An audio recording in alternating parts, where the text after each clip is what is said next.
Welcome to No Contingencies, a real estate podcast with no filters, no BS, and no safety nets. We are now on the air. We put that on the shelf behind me. Thank you. I'm Liz Ryan. And I'm Parker Pemberton. And behind the scenes, we have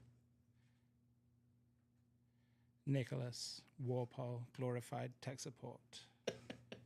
Hi, Nick. On today's show, which is episode 1 of our podcast, we'll get some rapid fire reactions to real estate headlines. We'll learn from agent Callie Inman.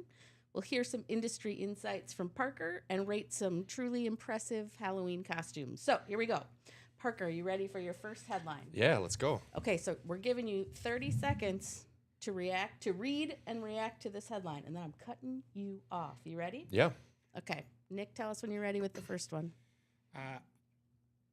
Would you like me to run the timer? Is the question I that would. I need to ask you. Yes. Okay, lovely. Hold on 1 second. Let's get this timer up. And here we go. I can just put it in 30 seconds. And should have prepared that before, shouldn't I? All right, That's ready okay. to go. 3, 2, 1, and go. Okay. You put the first headline up there? Oh, yeah, sorry. This is I'm struggling with the time a bit. It's all right. I'm going to read you the first headline. You ready, Parker? All right, I got it right here. Okay. There's the first headline, guys. All right, Parker. Ready All to right. go. Commissions held up in year one. Would a seller's shift upend them? I mean, we were just talking with Ed about this. This is potentially dangerous waters for us to talk about publicly. We can't state any specific commissions, but what I can say is that last year, I think everybody thought that commissions were going to change drastically, and the result of it is that commissions have actually remained relatively the same. Because they are negotiable in every single situation, every company is going to have a different equation here, right? Whether they're up or down or whatever it is. For us, I think we're up 0.8 of a point, which legally Ed told me I could say. It's all about your value. I'll leave it with that. I love it. What about the second part of that headline? Would a seller's shift upend that and change that balance? Do you think 10 it would? seconds. Yeah, I mean, it's supply and demand, right? And when commissions become negotiable part of every sale, those are going to be negotiable in every sale. So I think time will tell when we look back in a decade, we're going to have some predictability to this, but That's it. okay. You're Excellent. pretty All good right. there. That's great. That was pretty good. Headline number 2.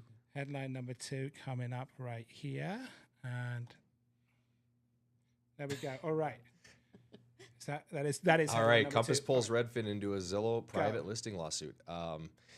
We could probably talk about Compass and my thoughts on what they're currently doing for an hour, but I think we got to stick to the point, right? Yes.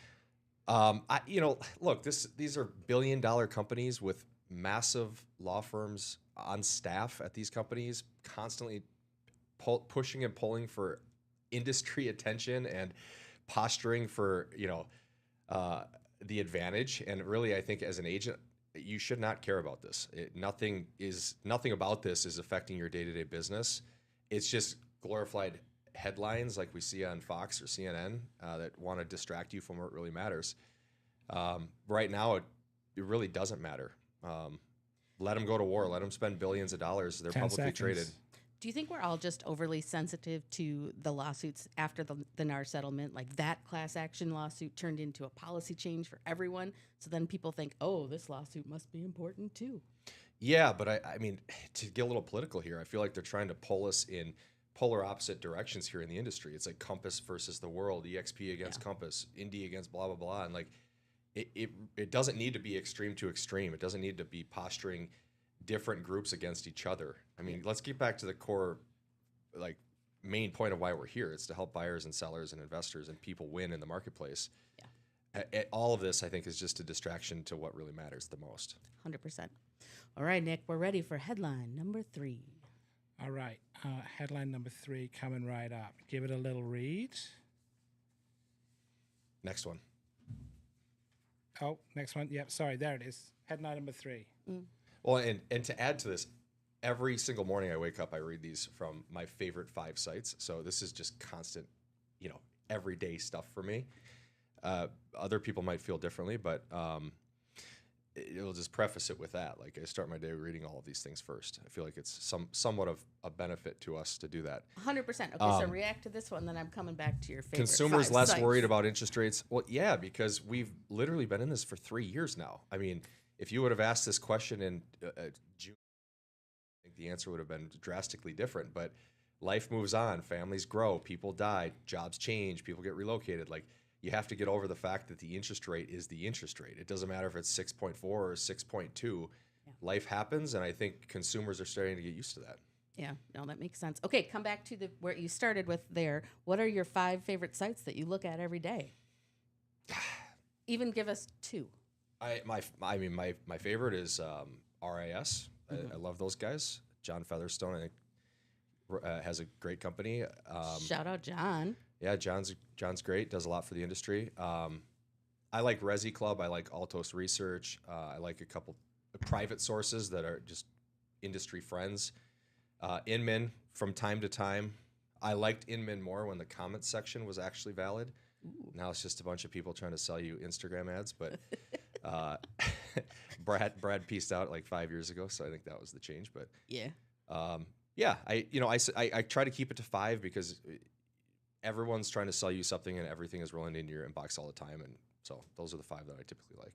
I love it. Altos Research is a data-driven. Resi Club is more of an industry and data-driven, which I share with the company a lot. A lot of the graphs and information we share come from those 2 sites. Yep, perfect. All right, that was 3 headlines with Parker. We're going to move on to our next segment. Most agents take years to get traction in this business. Callie Inman did it in less than 1. She built a business before real estate, and now she's building a name for herself here just as fast. Welcome, Callie, to the show. Woo! Hey, Callie. Thanks for having me. You bet. You ready? I'm ready. Excellent. All right, Callie, tell us what you were doing before you got into real estate. Oh, man, I wore a lot of hats. I was a flight attendant at one point in time. I was a yoga teacher at one point in time. Okay. I feel like I've spent a lot of my young adult life trying to figure out how to find a balance of like freedom and creativity, but also some security. Yeah. And eventually co-founded a business called Fangirl Clothing with a bestie of mine, and spent 7 years old, but spent the 3 years before real estate all in on that. Okay, so tell us what Fangirl is. Sorry, Parker. Fangirl is trendy game day apparel for the Minnesota Proud, and we've now expanded outside of Minnesota. Shout out to the Fangirl team. They just announced the Vikings partnership, which is really, really exciting. I saw that. Those are Callie, great pieces, too. Go ahead. That was something that you would read on a website. Are you, basically, at the end of this, was it like women and people in general are just sick of wearing their boyfriends' sweatshirts? Yes, that's one of our taglines we and say. Okay, so you must have read okay, something. so you're like, well, this XXX doesn't really fit me, and yep. So you guys created a solution for that. Yeah, well, it's either wear your boyfriends or it's pink and there's like rhinestones on it, which do we wear that in regular life? I mean, some people do. Well, hold on. The Midwest is pretty big on pink and rhinestones. So, there's that. But That has not been my experience. Me neither. Okay, so that is what Fangirl is. Yes. What was your role with Fangirl, both when it started and then as it continued to grow? Yeah, on the marketing and e-commerce side. So I had some background in social media. I was able to, I worked for a yoga apparel company at one point in time, running their Instagram, and I was like, what if we just made our own apparel, and then instead of marketing somebody else's, I was marketing my own. Now that I kind of have an understanding of how, if you post on Instagram, it can lead to a sale. Yeah. And so that's kind of how that spark came to be. And then, just all of the marketing and branding side of the company.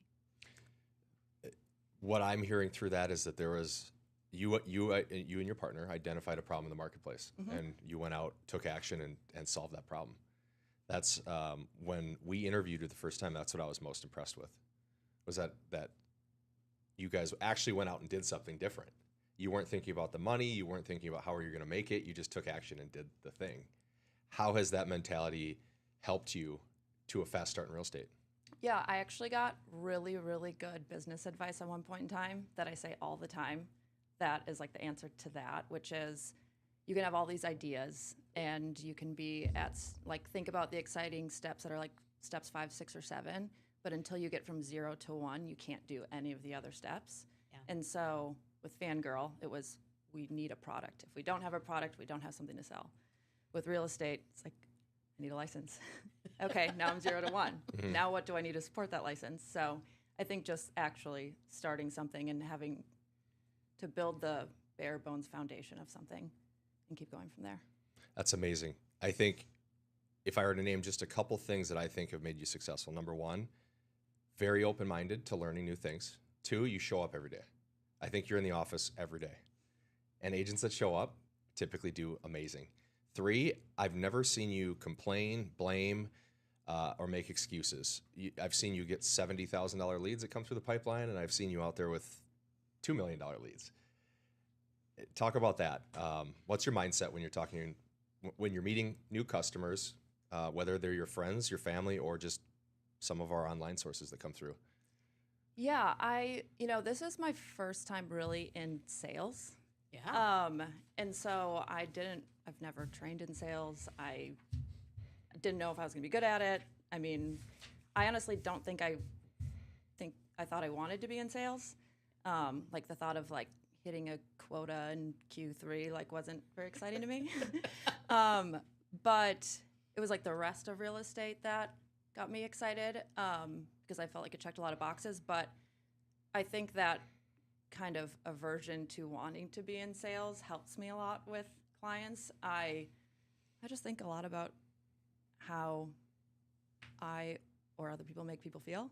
And people want their autonomy. They want to make decisions for themselves, especially in one of the biggest decisions of their lives and for their family, and a big scary one. So I think no matter the client or the price point, it's a big deal for them. And it's not like I even try. Like, I care about it working out the way they want it to. And so I never want to make anyone feel pressured. I actually say a lot to clients. I say, I don't care what house you buy. If I can feel that they're feeling kind of on the fence, like, I just want you to be excited about it.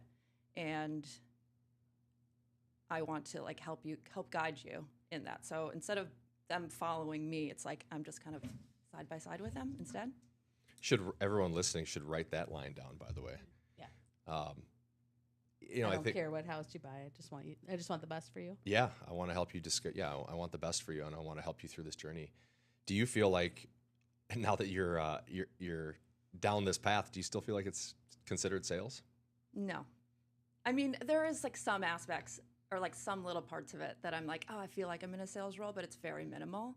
I mean, like, I feel like when I look at like my pipeline, I'm like, gotta make sure this is full, and eventually I don't know. You got the language down. Yeah, That's good. exactly. People say pipeline a lot in sales, right? Yes, they do. Q3, whatever. Well, Yeah. if we can sit on this topic for just a second, I think we could have some good back and forth, because in 2011 I got licensed. Okay. It was 2010 going into 2011, and I got in the business because I was playing golf at the time, and I was looking for something to do in the winters. And my dad convinced me to get licensed. So for all the wrong reasons, I got licensed. Mm-hmm. And I get in, and the first time I went to go pick up that phone, I was so scared, because I felt like I was selling people things that I wanted to sell them that they didn't want. Mm-hmm. And I failed. I failed out. It took, I think, 2 years for me to let that license actually go to ICE. But that was my mindset going into it.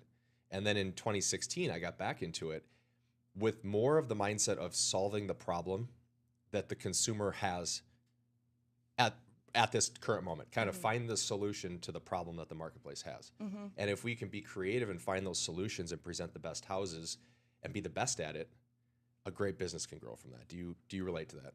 Yeah, I think one thing I've learned, and I think has gone well for me in this first year, is that it's not about like picking a couple people that could be clients and really trying to talk them into buying a house, but knowing that there's people to nurture, and hopefully when they do make the decision to move forward, they'll choose you.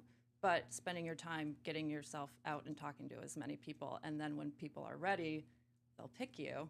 But it's not about being like, I need this person to buy a house. They'll buy a house when they're ready to buy a house. You're not going to talk someone into that. Yeah. You mentioned your marketing plans, and when I look at it objectively, it feels like a lot of those marketing and social media strategy skills that you used with Fangirl have gotten you far in real estate. What's your social media strategy? What's your marketing strategy? Because you seem to have it nailed at a very small number of months in the business. Thank you. That's really nice.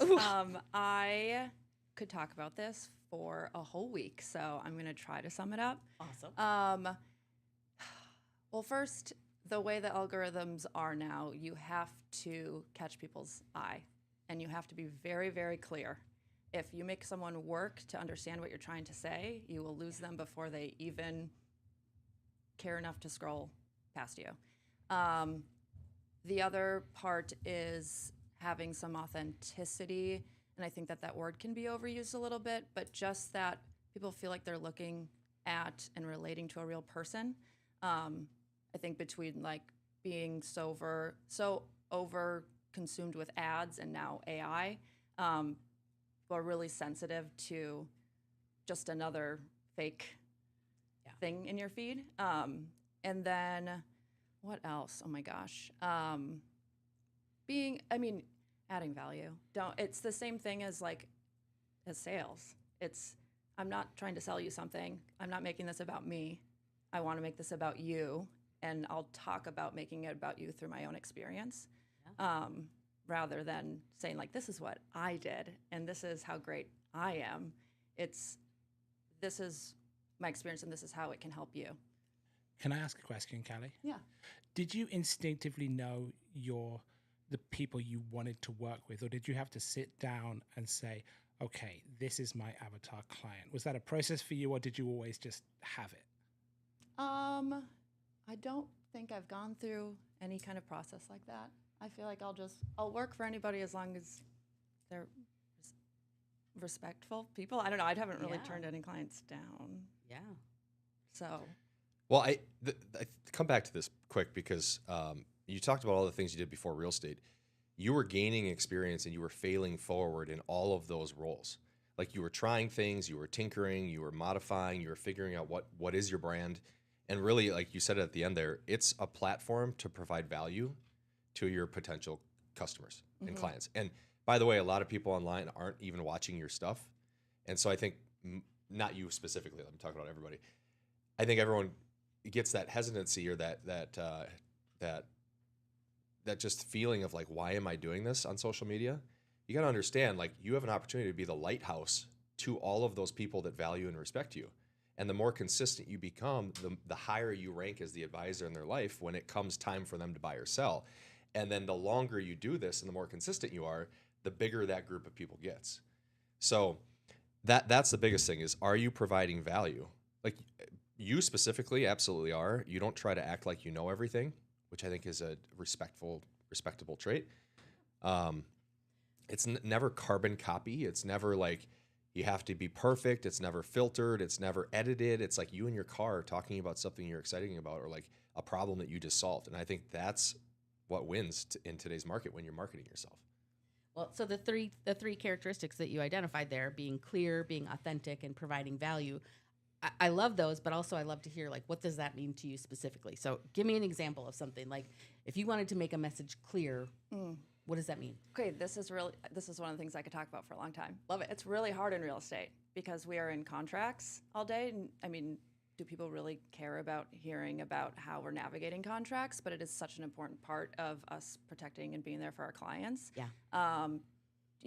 People want market updates, but we talk in a jargon that people don't understand. Yes. So I try my best when sending any kind of message or posting to talk in a language that consumers understand rather than a real estate language. I've noticed, I think that a big mistake a lot of realtors make on social media is marketing to other realtors rather than to their clients because they're talking in realtor language. They're talking about the market in a way only other real estate professionals will understand. So I'm trying to think of an example.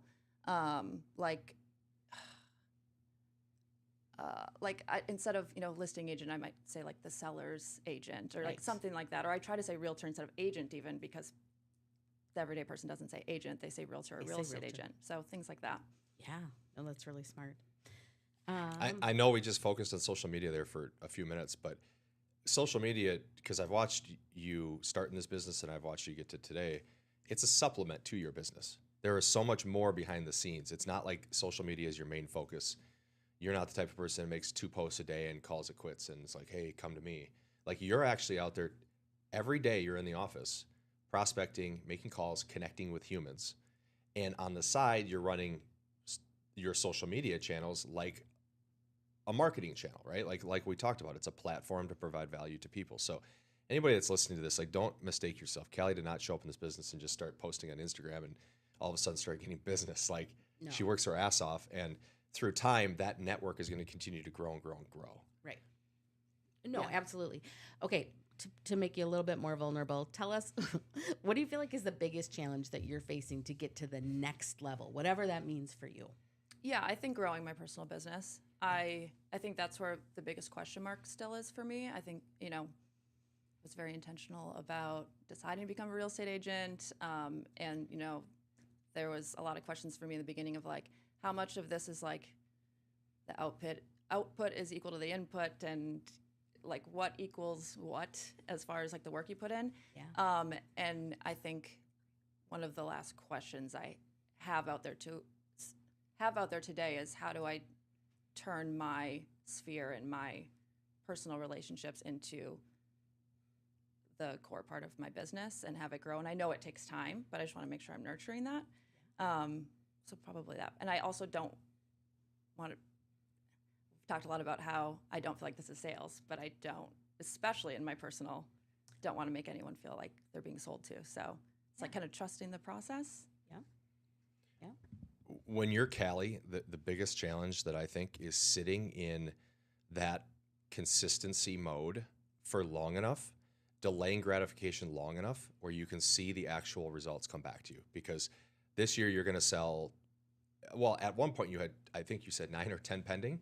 Okay, so 30 or 40 sales. Okay, so we got it up. Current stats. Okay, This is year to date. and you had a bunch of closings in September, you said? It's great because it's tax time, right? Yeah. It's right. great. Earn it all and then just give it all back. Yep.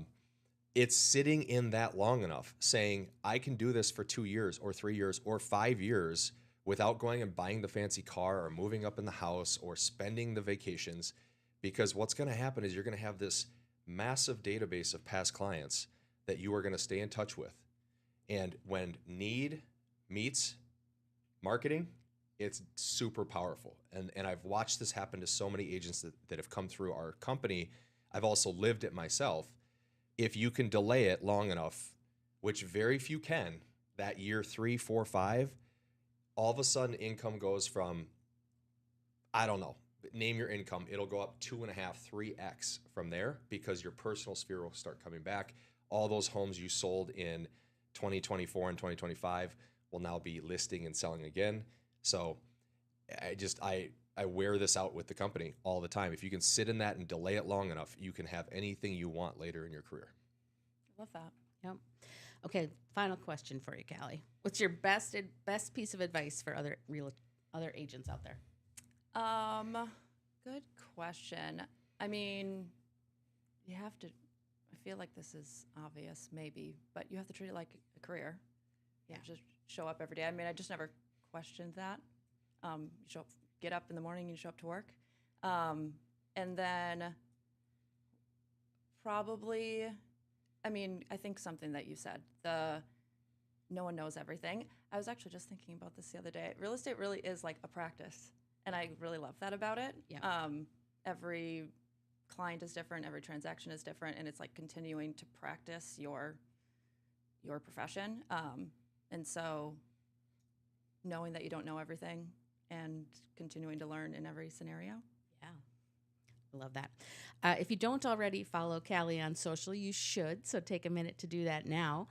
Thanks, Callie, for being with us. Stick around because I want to get your reactions on some of the other things we're going to talk about. I'd also say go to fangirl.com and get Fangirl some clothing. sweet stuff. Yeah, let's plug that for a Such second. cute Vikings It's merch. a great website, and I'm super proud that you built that with a partner and have moved on from it. But Thank you. maybe that'll be a different podcast. Yeah. Callie, Yeah. Callie, what are your socials? Can you tell us? Callie, CALLIE _ Kath, like Catherine, With a C. with a C. Important. True. My mother's name is Catherine with a C. It's very important. And I know she's watching this. Hi, Mom. Okay, Parker, we're going to pivot to you for a few minutes and quiz you on some substantive real estate topics. You ready? Yeah. Okay, good. Just to be clear, you want Callie? Yeah, stick around. Stay here. Stick around? Okay. Yeah. Or you want to go sell houses? Well, you can go sell houses. You got. Okay. Parker, one of the things that we hear you telling agents right along is to know your numbers, right? We've heard that a bunch of times. I want to dive a little deeper and get into the specifics of that and just give us some more details on how that works. So tell me this, first as a business owner and then as an agent, tell me specifically, what numbers are you tracking? I just think it's a bare minimum requirement to know your numbers if you're going to run a business. Yeah. It is completely irresponsible to navigate day to day, month to month, quarter to quarter without knowing your numbers. To me, it just logically just makes sense. It's also so important to us at this stage in the company because when I have my data in real time, I can make big decisions quickly. And the quicker you can make big decisions, the quicker your company is going to grow. For sure. As a business owner, as the owner of a brokerage, what numbers are you looking at? We track. Give me 5. So we should just post a screenshot of my tracker because it's something we've built over time. It's not complicated. It's a Google sheet that I share with the leadership team. We count number of employees, number of agents, homes under contract each month, homes closed, homes that fell out of contract each month. We track cost of goods sold, which is the proportion of, it's the percentage that we paid out, the total commission we paid out to the agent so that we know how that tracks through the business. Ours sits somewhere between 31 and 33%, which I think I'm very adamant about keeping that integrity in the split system, all the way down to what are your major expense categories. And the easiest way to do this is simply run all your stuff through QuickBooks. Yeah. Amex Platinum credit card, get all the rewards. You won't have to pay for flights ever again. Woohoo! We have 8 million miles on there, or points right now. Hold on, we're going to sit here for a second though. Okay. You run all of your commissions through QuickBooks. You run all your expenses through QuickBooks, and it's in one place. This is probably the biggest mistake that I see people make is that they try to do various spreadsheets or they look at bank reports every month. Yeah. And what we do is we take the QuickBooks file and then we plug that into a condensed P&L Google sheet, which then we track down to net profit each month. Yeah. So that's probably too much. I'm sorry. No, that's perfect. That gives great insight into what you are doing currently. If you were an agent just starting out or a couple of years in and you were not in the process of tracking your numbers, what numbers would you track as an agent? I would do the exact same thing. Yeah. Except you don't have cost of goods sold. Right. But I can't tell you how important this is because the way that you should set up your business is you should, number one, get off to a fast start like Callie did, but then set up a responsible salary for yourself. Call it 45,000 or 60,000, 82,000, I think is like kind of the magic number before tax bracket goes up. But live on a reasonable salary. Yeah. Don't take all of your commissions personally. And then let it flow into a net profit category where each month you're seeing commissions going into net profit. And then I would take 20% of that and I would reinvest it into building your business. Yeah. I would pay credit cards off every month and I would reinvest the rest of it into the business. And today we're investing, as you know, 20 to 50% of that profit back into the business every month. Right. And that's how you 10x yourself. 100%. And that's like the financial tracking parts of it. On the agent side, you're probably also tracking, your sales activities as well. All of those different numbers. How do you look at those numbers and then figure out what you need to tweak and what you need to change going forward? From an agent perspective or a company perspective? For agents, you should really be, number one, tracking how many people are you meeting for the first time, because that is the most important metric that's going to lead to conversion metrics that then you can grade yourself on your skill set. Yeah. Conversion metrics are going to bleed into number of homes sold, into net profit and the rest. So like we tell everybody, I'm like, look, 3 options, bare minimum, 5 conversations a day. Yeah. Talk to 5 people a day about real estate. If you want to be average, have 10 conversations a day. And if you want to be a superstar, have 20 conversations a day. Because if you just do that, you're going to trip and fall into 5 new appointments a week. 5 new appointments a week is 20 a month. It's 240 a year. If you convert it 20%, you're going to sell 40 homes. on 20 conversations a day. But this is where you guys sometimes rip on me, because I hammer this, I kick the horse. I actually think I visualized a horse in the meeting the other day, and I think I actually kicked it a little bit. I'm more concerned with the horse metaphor than the actual spreadsheet. Well, think about if we have a company of 200 agents that all have 10 conversations a day, how many appointments are you going to trip and fall into? Right? Yeah. And over time, are you going to have more success or less success? No. And as a company owner, I need to lead everybody down the right path with the right expectations. I can't be telling you it's okay to wake up at 10 and go to Lifetime and then post from the cafe on social media and then go maybe tour some homes. It's not going to get the job done. What if? Okay, this is a leading question, Ed. What if I haven't been tracking anything and I'm overwhelmed by the idea of trying to go back and gather all that historical data? Is it okay to just start this with a clean slate and just start tracking going forward? Absolutely. And you should find somebody that's beyond you in business as a mentor and ask them how they do it. Yeah. And go, ask them for coffee and then learn from them. We had a Tom Ferry coach that was instrumental in teaching me this. I mean, keep in mind, I was an athlete and then I was a landscaper. Yeah. So I didn't come from a financial background. I barely remember college. I went there to play golf. And I was taught this by a business coach. And that business coach could be your mentor, it could be your broker. Yeah. You could call me. I'm so passionate about this. I want to show you how to do it. Yeah. It was also a compound question, too. It was a compound question. Thank you. Objection to the form. Ed's paying close attention. I will remember Taking that. notes over here. I will remember that for the future. So straight to it. Okay, thank you, Parker. That was great. We are going to close the substantive section and give you a little bit of a look behind the curtain at our Pemberton real estate culture. So it's October 29th. Yesterday we had our weekly company meeting and we featured a costume contest. So to close up the podcast today, we'd like to share with you some of these costumes, and the three of us are just going to generally comment on them and tell the people what we're looking at. All right, Nick, we're ready. Okay, number one here. I've got a few costumes to look at. Let's get some thoughts. Do we have an official winner from the voting? No. Not yet. This may influence the voting. I don't know. It was so funny because Ashley had to go to it was something with her school at 5:30 last night. She was like, conferences. she's like, oh yeah, conferences. She's like, hey, can I go home and change quick before so I'm not a reindeer? Yes, of course. So this is Ashley Rabe-Mahepa, one of our executive assistants, and does some property management for us as well. She is dressed up as a deer. I think this is a very tasteful deer. It is a really cute deer. It's a whole fit. The makeup was on point. Makeup was on Hold on. point. Best She had line of 3 the or whole 4 thing. different colors. Yeah. Yeah, no, that's very observant. My makeup is on point today too, right? Every day, Yeah. Parker. Things that we're going to be clipping, Parker, Thank talking you. about makeup being on point. Yeah, I didn't see that here today. Yeah, Right? no, All right, you're you ready for number you're two? responsible for your Yeah, own makeup. yeah. You ready for two? We are ready. All right. Who is this? Do we? This is our bestie, Brad Nolan, from Flex Mortgage. That's Godzilla. Yeah. I thought it was a didn't know who it dinosaur. was, so I got I my did face too. so close to his mouth, and then I just eye to eye right through that red mouth. It's kind of awkward. I bet that was fun for him.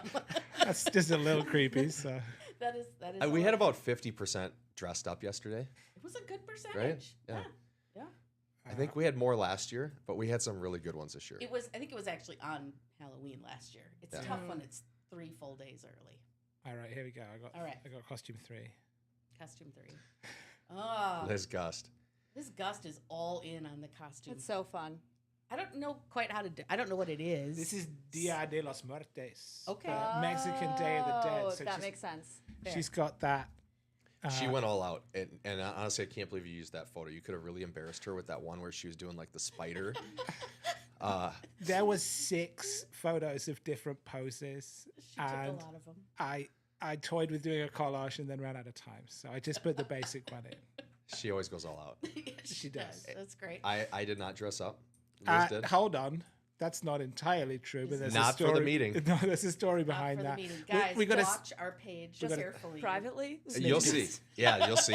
All right. Highly confidential, but we're dropping a video tomorrow that I did dress up for a No, for- Friday. Friday. On Halloween. Yeah, careful now. You're gonna love it. Okay. Hold Multiple on. So I got one more. I've actually got 3 more costumes yeah. to show you. Oh, Yeah. Oh, okay. she rocked it. Sarah Olsnowski with Elsa. She even Well sang done. a little bit for me. Oh, I missed that. It was a very little bit. It took a lot of coaxing, but that was a gorgeous costume. Yeah, she nailed it. She totally nailed it. Well, hold on. Someone else who nailed it, as it were. Ta-da! Callie, yeah. Okay, Parker, pop quiz. Do you know what Callie's costume is? Oh no, I'm nervous. I know. Well, I was born in the 80s. So was I. Yeah. Uh, Can confirm this was after the 80s. And, Yep. you know, so you. The reference is after the 80s. Do you want to see it again? Is it one of the Both movies with witches? and books. Otherwise, I would say Harry Potter. Okay, good. Yeah, You're okay. good. You did it. Okay. Hermione. I don't have a lightning bolt scar. Okay. Or Yeah. glasses. Yeah. And then this I'd be is Harry not Potter. Harry Potter. No. This is Hermione. Yes. Well done. Thank Did you. you do the? I got through 2 books and then I watched the movies. Sure. yeah. That's okay. Is it? I mean, sure. I actually. I feel like Harry Potter was like that was a late 90s, early 2000s thing. And by that Yeah. time, I was like playing 15 sports and Halo 3 came out and like I was still solidly reading books. Speaking on Parker's costume, I do have a little sneak peek. If we would, it's not Parker, but it is a sneak peek Show of us the the sneak peek. project. Yes. Oh, well, yeah, that Ooh. was part of the sneak peek. That is a badass photo, I would like to say. Kate and Nightingale, our photographer extraordinaire, did a fantastic job with all of these, but this one in particular. you looks always good. go all out. Is it even a costume? It feels like Thank just you, an Callie. everyday That outfit. is very sweet. Honestly, There were a lot of safety pins if it involved. weren't for you all these years, Guys, there was a year early on. maybe I'd be landscaping still, right? Yeah. Where Parker I'd be on a wore mower. Hulk costume. Was it a Hulk I do, costume? yeah, I wore yes. Yes. It was good. We'll But have to maybe revive I that. tend to be the serious one, and Uh-huh. you're the one that lightens up the room. And I tried 5 my or 6 best. times a year, we have costumes in the office. There are a lot of costumes. It's become part of our culture. All right, Nick, is there one more? No, that's it. That was it. Okay. I think you missed one of the best ones. Ooh, mean- which one did you think was the best? It was Dwight. Dwight was so good. It's Amanda amazing. right. Olsen Amanda as Olsen. What Dwight did I Schrute. do? God, Oh, she did a good The best job. part was she went up to that picture in the resource room and stood right next to it. hold on. I might be awesome. able to find this. I had to give her my vote. No offense. No, I can't. She You're deserved top it. 3, She but- deserved it. Yeah, no. Wicked was good, too. oh, That's so cute. Yeah, Angie Marbles Yeah. was Oh, Angie so too, good. yeah, Holy yeah. cow. Yeah. Alphaba, that was nuts. We had some really good costumes. Hold on. I'm gonna find Oh, this look. costume. Are, Real are you quick. projecting this live I'm right gonna now? I'm gonna find it. I did a dirty not putting that in. You're You really 100% did. right. Oh, So good. See, that is such a cute It was the picture. dead serious look. Now the whole you can time. see And this, the but mustard shirt. you can Just see this, kidding. but them's at home can't. So I have to do a little. Oh, you gotta put I it got to up. do And I a was, little. I wizardry. was a little.